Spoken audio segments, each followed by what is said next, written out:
বৃহস্পতিবার আসলেই মনটা একটু উড়ু উড়ু করে, কারণ পরের দিনে শুক্রবারের দিন ছুটির দিন, সবার একটু প্ল্যান থাকে ঘোরাঘুরির। হ্যালো এভরিওয়ান, আসসালামু আলাইকুম। সবাই কেমন আছেন? আশা করছি সবাই খুব ভালো আছেন। আমরাও আলহামদুলিল্লাহ ভালো আছি। নোয়ার বাবা প্রতি বৃহস্পতিবার হইলেই আমাদের জন্য নান আর চিকেন চাপ বা গ্রিল নিয়ে আসবে, কিন্তু আমি যেদিন থেকে বানিয়ে খাওয়াইছি তারপর থেকে আমাকেই বানাইতে হয়। আর এই যে আমি নান আর চিকেন চাপ বানানোর জন্য সব কিছু রেডি করে নিয়েছি। আমি এখানে ডোটাও রেডি করে রেখেছিলাম। এখন চিকেন চাপটা বানাবো। চিকেন চাপ বানানোর জন্য আমি মাংসটা আগে থেকে ম্যারিনেট করে ফ্রিজে রেখে দিয়েছিলাম, আর এটা আমি ডিপ ফ্রিজে রেখে দিয়েছিলাম। আর এই জন্য বরফটা এখনও মানে ঠান্ডাই ছিল, মাংসটা বরফটা ভালো করে ছাড়েনি। আর ভাজার সময় একটু উপরে বরফ বরফ দেখা যাচ্ছিল। এখন আমার মাংসটা ভাজা হয়ে গিয়েছে। আমি এখন মশলাটা কষিয়ে নিচ্ছি। মাংস ম্যারিনেট করার যে মশলাটা ছিল ওটাই আমি এখানে কষিয়ে নিচ্ছি। সামান্য একটু মরিচের গুঁড়া আর লবণ আর সয়া সস এগুলো অ্যাড করে দিয়েছি। এখন ভাজা মাংসটা আমি দিয়ে দিলাম। ভাজা মাংসটা মশলার মধ্যে ভালো করে কষিয়ে নিয়েছি আমি। এর পর্যায়ে আমি কাঁচামরিচ আর পেঁয়াজ কুচি কুচি করে কেটে রেখেছিলাম, সেটাও এখন দিয়ে নাড়াচাড়া করে নিব। কাঁচামরিচ আর পেঁয়াজটা একদম পরে দিলেই ভালো হয় খেতে, আর ওইটা পেঁয়াজটা একটু আমান আমান থাকে, আর চিকেন চাপটা খেতে বেশি ভালো লাগে।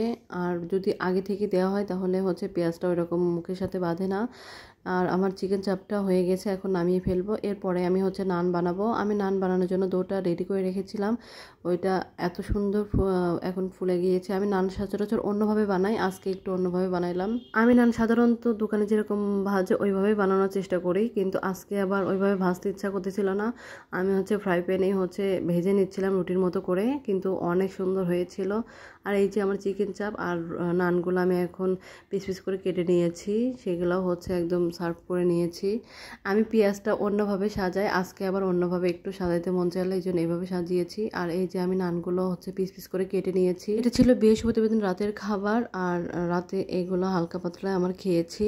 আর নোয়ার পাপা আসার পরে আমি গরম গরম এই নানগুলো ভেজে দিয়েছি। আর এটা ছিল পরের দিন, মানে শুক্রবারের ভিডিও। শুক্রবার দিন সকাল থেকে আর কোনো ভিডিও করি নাই, কারণ শুক্রবার দিন এমনিতে একটু তাড়াহুড়া থাকে, আর ঘোরাঘুরির একটা ব্যাপার থাকে, এই জন্য আর অনেকটাই কাজ থাকে, তাড়াতাড়ি সব কিছু গোছাইতে হয়। আর যে আমরা চলে এসেছি চিড়িয়াখানায়। আমার মেয়েকে নিয়ে কখনো আসা হয় নাই, নোয়া যখন পেটে ছিল তখন এসেছিলাম। আর এই যে এখন আমরা আসলাম। নোয়ার বাবা বললো মেয়েকে তো চিড়িয়াখানা দেখানো হয় নাই, তো মেয়েকে নিয়ে যেতে হবে। আর আমরা কালকেই চলে এসেছি আর কি। শুক্রবার দিন একটু লোক বেশি হয়। আমরা যখন এসেছিলাম তখন শুক্রবার ছাড়া এসেছিলাম, কিন্তু গতকালকে যখন আমরা গেলাম দেখি অনেক মানুষ। আর এখানে আমার কাকি শাশুড়িও আমাদের সাথে যোগ দিয়েছে, কারণ কাকি শাশুড়ি মিরপুরেই থাকে। ওনাকে ফোন দিয়ে আমরা চিড়িয়াখানায় আসতে বলেছিলাম, তো কাকি শাশুড়ির সাথেও দেখা হয়ে গেল। এখন আমরা সর্বপ্রথম মেয়েকে দেখাচ্ছিলাম হরিণ। আস্তে আস্তে সব কিছু একটু একটু করে মেয়েকে দেখাবো।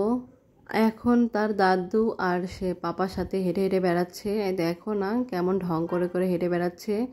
আর এটা আমার কাকি শাশুড়ি আর নোহার পাপা সবাই একসাথে হেঁটে যাচ্ছে। এরপরে মেয়েকে দেখালাম বানরগুলো বসে আছে। আমরা একটু বাদাম দিয়েছিলাম, সেগুলো খাচ্ছিল। পাশ থেকে একটা ছেলে কিছু পপকর্ন দিল, সেটাও মানে ওটা বেশি পছন্দ মনে হলো, এই জন্য পপকর্নগুলাই একদম দৌড়ায় দৌড়ায় করে করে খাচ্ছিল। এখানে পানি দিয়েছে বানরের বাচ্চাগুলো, পানির মধ্যে একদম সুইমিং করতেছে, সাঁতার কাটতেছে কেমনে, ছোট ছোট বাচ্চাগুলো খুবই সুন্দর লাগলো দেখতে। আর এই যে এখানে যে পপকর্ন দিচ্ছে সে করে করে খাচ্ছে, দেখেন কেমনে খাচ্ছে। আমরা বাদাম দিচ্ছিলাম, বাদামটাও খেলো, কিন্তু পপকর্নটা মনে হয় বেশি পছন্দ।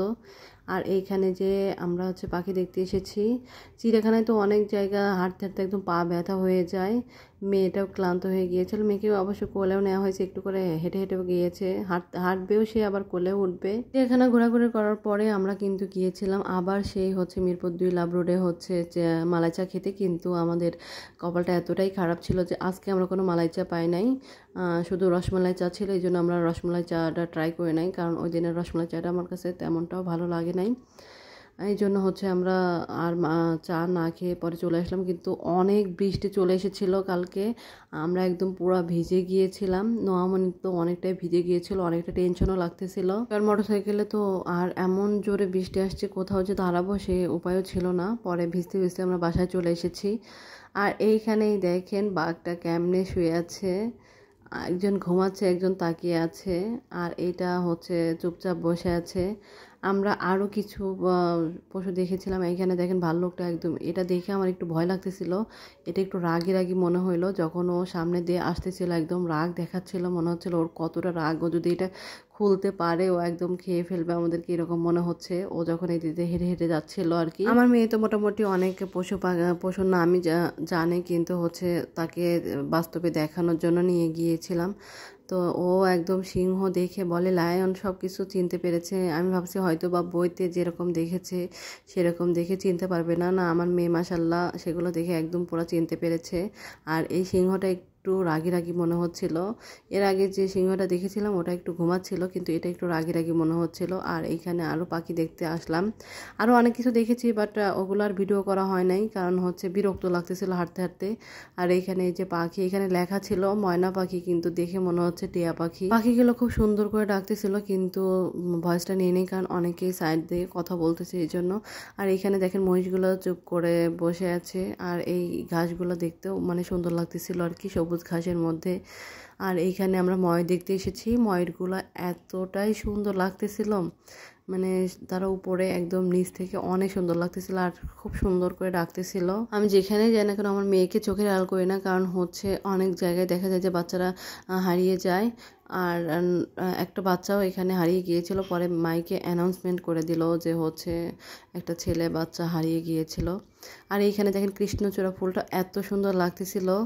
আর এইখানে আমার মেয়েকে দেখেন একটুও ভয় নাই, সে হরিণকে ঘাস খাওয়াচ্ছে। আমার কাকি শাশুড়ি হচ্ছে হরিণকে ঘাস খাওয়াচ্ছিল, ওইটা দেখে সেও খাওয়াবে। আমার কাকি শাশুড়ি একটু ঘাস তুলে ওর হাতে দিছে, ও খাওয়াচ্ছে, একটু ভয় পায় না। আমরা হচ্ছে পানির কাছে চলে আসলাম। এই জায়গাটা আমরা এর আগে কখনো আসি নাই, তো এবার আসলাম, কারণ চিড়িয়াখানা জায়গাটা তো অনেক দূর, মানে এত হাঁটা খুবই টাফ হয়ে যায়। আর সূর্য ডুবার সময় হয়েছে, সূর্যটা দেখতেও সুন্দর লাগতেছে। এখানে দেখেন আমার মেয়ে, আমার কাকি শাশুড়ি সবাই একদম খুব সুন্দর করে একদম দাঁড়িয়ে আছে। আমার মেয়ে তো এই গিল বেয়ে উপরে উঠতেছে আবার নামতেছে, আমি তো ভয় পাচ্ছিলাম যদি পানির ওই পাড়ে যদি পড়ে যায়। আমার মেয়ে একটুও ভয় পায় না, দেখেন কেমনে সে উপরে উঠে গিয়েছে।